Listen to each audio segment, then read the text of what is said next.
Hello, my name is Janice Paik, and this is my Korean American story. I was born in LA. I was born in KoreaTown, Queen of Angels Hospital. Grew up in LA and basically lived here all of my life. I did move to the suburbs for a little bit of middle school and high school. I went to a private Catholic high school, very small. There was basically one table of Asian Americans. When I turned 15, I started coming out to K-Town. Started going out, drinking, partying, because back then, if you had like onnis and oppas, you can kind of tag along and do whatever you wanted. So when I first started coming out to K-Town, I wasn't a very feminine, I was always a feminine person. I was always, I guess, tomboyish, if you will. And at the time, I didn't date boys. I didn't have any interest in boys. And I found myself liking girls. I couldn't really talk about the feelings and the emotions behind it, right? It was, hey, I think she's hot. That was it. And it sucked because I felt alone and I didn't have anybody to talk to. I grew up in like the Whittier, Pico, Rivera area, so I thought I was Mexican for the longest time. I really didn't know. I really didn't know that I was Korean, or I just thought I looked different. I just thought I ate different food at home, and I didn't know that I was even Korean until I met other Koreans when I came out to K-Town. Even back then, I used to like pretend that I was a fob, because like, you know, I wanted to connect so much and so badly with these other like onnis and oppas. You know, they all spoke Korean. I really didn't. I learned from my grandma because my grandma raised me. But then I would watch Korean dramas like all throughout high school with my mom just so I could learn the language, because I felt disconnected in Koreatown. But then I started to realize that I wasn't Mexican, and so I couldn't connect with them. So I didn't know where I was supposed to be placed, like where I was supposed to be, who was I? And then at the time, like all these Mexicans were like, you know, the girls that I was friends with, they were all starting to be sexually active. And I was like still climbing trees, like my face is dirty from like playing outside. So I couldn't connect with that group. And then in K-Town, you know, all these onnis and oppas are like going out, meeting dudes and hooking up. And I still didn't want to do that, just because I just wasn't interested in that. So that's all I did. I was drinking and partying and doing drugs and getting into fights because, you know, it was funny, and I really didn't have a structure at home. So I kind of just did what I did, and, you know, I just drank and fought. I was lost for a really long time. Like just even pretending that I was from Korea just to identify with these girls in K-Town. Like, that wasn't me. That's not me. And then they would try to put makeup on me, and I'm like, you know, and I followed along. Like I didn't, you know, what was I supposed to do? Want to have any regrets. And I don't want to apologize for being, you know, a Korean American lesbian. It's like, just refer to me as Janice, or hey, that's my bartender, or, you know, as that, as opposed to categorizing me as just this one thing. So yeah, I guess that's part of my Korean American story. But yeah, I didn't really know I was Korean until I was like 15. Totally tried to tease my hair out like the Mexicans, but I couldn't, because I had like flat, like thin, you know, black hair. I tried to buy Aquanet and tried to use it just like them. Couldn't. Wasn't for me. A fob is what you would call fresh off the boat, or Koreans would call it fresh off the 비행기, which is fresh off the plane, right? But it's Koreans that just I either came to study or, you know, start a new life with their family or whatever. But yeah, no, I would go to Morning Glory, buy some stationery. I would just eat Korean food. What else did I do? I watched a lot of Korean dramas and I had no idea what they're saying, but I tried to piece everything together. Back then it was America Online, so it was AOL. So back then everybody had, screen names, right? And everybody had KRN or KPX, right? So of course I had to have, a Korean screen name. Let's call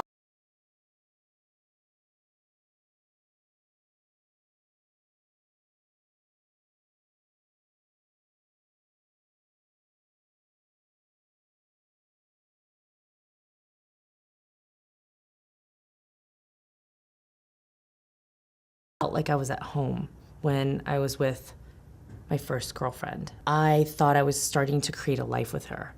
And, unfortunately we broke up. It wasn't what I thought it was. It was so sad to see her just kind of live in this bubble. And what sucked was, sucked was an understatement, but when I was with her in certain places, I would try and just naturally hold her hand and she would push it away or drop it. Or if I try to put my arm around her in K-Town, and this is where I grew up, this is my home. Like, if anybody were to say anything to me in K-Town, it just wouldn't be a good situation for anybody. It'd probably get violent, and that's not something I want to do in my hometown. Like, I shouldn't have to fight to just be with somebody that I like, whether it's a, guy or girl, it shouldn't matter. It started to affect our relationship, and that's eventually why we broke up, too, is because I was out there, I was working in West Hollywood, putting myself in those situations and arenas for me to be more comfortable with myself. And I eventually became comfortable with myself. But it was sad to see her living that way and then eventually pushing me away.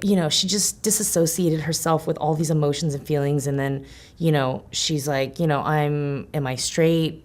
Was this a phase? And maybe it was and maybe it wasn't, but at the time it was real, and I just don't want anybody else to feel like how she felt, or me for that matter. Like, it sucks when you're in love with somebody and you try to hold their hand and they push it away. Damn, that hurts. I don't think I've ever really dealt with it, and it's been 2 years since that relationship.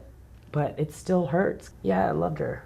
I really cared about her. But just playing those days, and it wasn't even like just 1 day or 2 days. It was months of that shit. And it's just like, I told her a couple of times about it, but, she didn't care. She didn't understand. She didn't understand where I was coming from.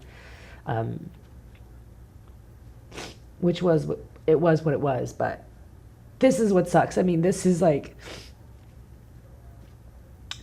I don't think anybody ever should feel like just because of a gender, like, and what society has put on us, and I grew up this way too. And I thought being, a lesbian it just wasn't the right way to live, right? That's how I grew up. And it just sucks. And it's like, now that I have this, like, I don't give a fuck or fuck you or fuck off attitude, it helps, but at the same time, I don't want to be so antagonistic towards other people. And I shouldn't have to be. I shouldn't have to be violent, or I shouldn't have to be that way. I'm like what you call butch in the streets, femme in the sheets. So I'm like real tough outside, and then, I'm kind of like, hey, can you just hug me from behind? Thanks. That's how I am. My hair is all down. I wear booty shorts at home. Yeah, I'm super femme at home, but just when I'm out here in, I don't know if you want to call it the streets or whatever it is. I don't know. I just felt like I had to be that way because I had to protect myself and nobody else was going to protect me, right? I didn't have that, I guess, maybe that was because of my home life, or I left the house when I was 15 as well. It's the weirdest thing. Like, I'm so like boyish and butch or soft butch or whatever you want to call me, a diesel dyke, or a baby dyke. But At home, I'm completely different. I don't know. I just felt like I had to be that tough person in this straight society, you know, and especially in the industry that I work in, you know, it's male dominated. And even when I used to, even in the nightlife industry or when I bartend, but I built cabinets, you know, and on the job site, I was the only girl there. And so I just couldn't be the way that I was, because I would be either too emotional or too much of a bitch. I really didn't want gender to play in whatever career choice that I made. So I think that's where that, like, I guess tough skin or that butch attitude came from. My grandmother raised me until middle school, and then we moved to Whittier, and then my parents were pretty much non-existent. Like, my dad was working, my mom was working, we're at the house. My brother and I were at the house. I had an older brother. He passed away when we were kids. But it was my middle brother and I. And he was off doing his own thing. So I think that's partly why I kind of got into a lot of trouble. I think up until maybe 7 or 8 years ago, my mom wanted me to get married, or my parents wanted me to get married. And they said that I was getting too old and that I had to pump out some kids before I turned 25. And I'm like, okay, like, I never finished college. Like, that was really bad, you know, in an Asian American household. Like, I never went to school really. Like, I don't have a bachelor's degree. I have an AA, but I have an AA in dance. So, like, that doesn't mean anything, right? So, you know, I was just a bad kid from then. I was tired and exhausted, and I eventually thought, like, you know, my dad's kind of out of the picture now, but who's going to take care of my mom? You know, my grandmother just passed away earlier this year, and my brother's kind of out of the picture as well, so it's just me. And I'm not going to leave my mom hanging, you know, so I told her that, you know, eventually I would buy a house and she would just come live with me. Now, if she came and lived with me, if I were dating somebody, you know, how would that be? And I had to ease her into actually coming out, because I'm sure she knew. I mean, she found a girl in my bed once. So, you know, I'm sure she knew. She just never acknowledged it. So because I have to eventually take care of her, that's one of the main reasons why I came out. Because, you know, if I was dating somebody seriously, I wouldn't want my future life partner or my future wife to have this weird tension around my mom who's living in the same house. Then I would be forced to make a decision, right? My wife or my mom. And I don't want to make that decision. I don't feel like I need to have to make that decision. In high school, I finally told her that I was, you know, I was sexually abused when I was a kid. And it was my next door neighbor. And, you know, I'd been dealing with that by myself. Like, I didn't tell anybody. I didn't get any help for it, whatever it was. It was what it was. And so when I finally told her, the day that I graduated, that night, I told her what happened, and she specifically asked me if I was raped. And I wasn't. To my recollection, I remember 2 instances. I wasn't, but he definitely violated me with everything else. And I told her that, and she said, well, if you weren't raped, which was, you know, by his penis, then, you know, it's okay. She didn't hug me. She didn't embrace me. So from then I just had a shit ton of resentment towards her. Like, how could you not even, like, just physically touch your daughter who just told you the story? But in that 2 years, you know, my dad kind of got sick, and my mom was just taking care of him because she felt like it was just the right thing to do. And so within that 2 years,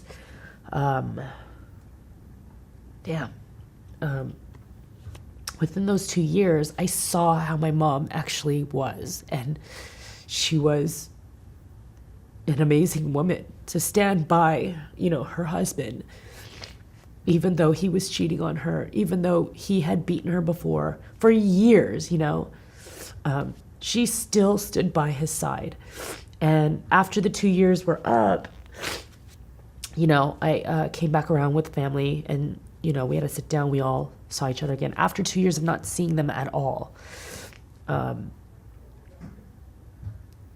We just sat down and just said hi. And the following year after that, like, I just had some hard times, and I just wanted to, basically, I just wanted a hug from my mom. Like, that's all I wanted. Like, I didn't need money. I could make money. Money wasn't an issue for me. And I was trying so hard after that first year. But I'd seen her do all these things for my dad, take care of him, embrace him, feed him, clean his fucking shit up, like, everything. Like, she was there for him. And I was like, questioning, like, why couldn't she be there for me, like that, like, just physically hug me or touch me or make food for me or sleep next to me. And so I think that's why I'm so quick to live with my mom in the future and take care of her, because I still have a chance to get that. So I text my mom because she's starting to text. And I text my mom. I was like, hey, Mom. She had asked me something about, because I was telling her about the duplex. And she had asked me something about, oh, well, what about your boyfriend? And I'm like, so what about your boyfriend? And I put ... and I sent it. And then she put ? And I just responded back to her, and this was just on a whim. It wasn't even like a planned thing. At that point, I was just so fed up and tired. I was just like, you know what? I was like, fuck it. I'm gonna just be like, I'm gay. But then I was like, I shouldn't just put it that way, because I don't want it to be so abrupt where she's gonna be like, what? Gay ka 뭐야? You know what I mean? So I was like, oh, in the future, if I do have kids, it won't be with a man, but with a woman. And then she put ... And I go, yeah, I might have the kid or I might adopt. I don't know. And she just texted me back, it was like broken English text. It was like, talk person, face to face. And so that was that. And then we had a very, very mini conversation face to face. And I was like, do you want to talk about it? And she's like, no, well, I guess you could adopt. So that was, an 인정, right? 인정, how do you say 인정? Acceptance?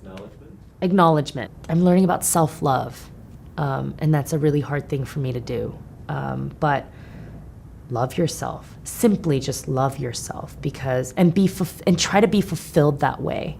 Like to the core, like deeply, not, I'm going to go buy myself, I'm going to make some money and go buy myself a new car. Because I've done it and it doesn't fulfill you. I don't know how many times, like, I didn't even care about dying or going to jail. I didn't think I was worth it. I didn't think,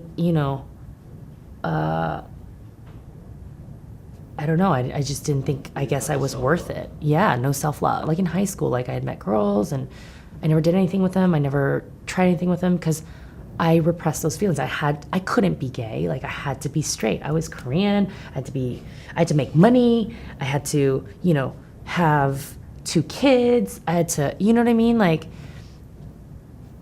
I had to first learn about how to be a pretty girl. Like what does that even mean? What's the nicest thing that anybody's ever done for me?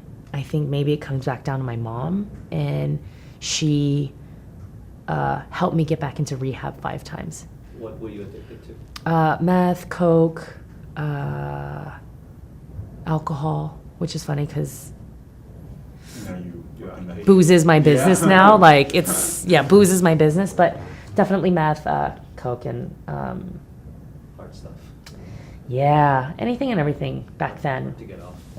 Completely. And it was a very lonely time, and I just don't even know how, like, I even had like semi-white teeth, like, from all that shit. Like, how am I healthy now? Like, how am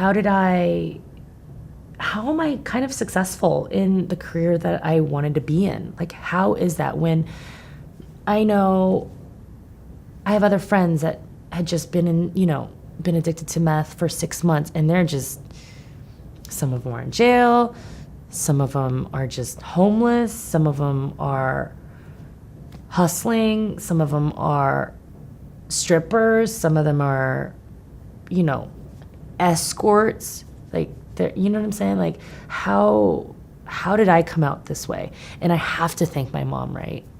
Like, it all comes back down to her, even though she, you know, we didn't talk for like 2 years. We didn't see each other for 2 years, but it comes down to her, right? She taught me some core values that I can't ever shake. That's my fucking foundation, right? And she always told me, no matter what, even though you don't like it, you always finish it.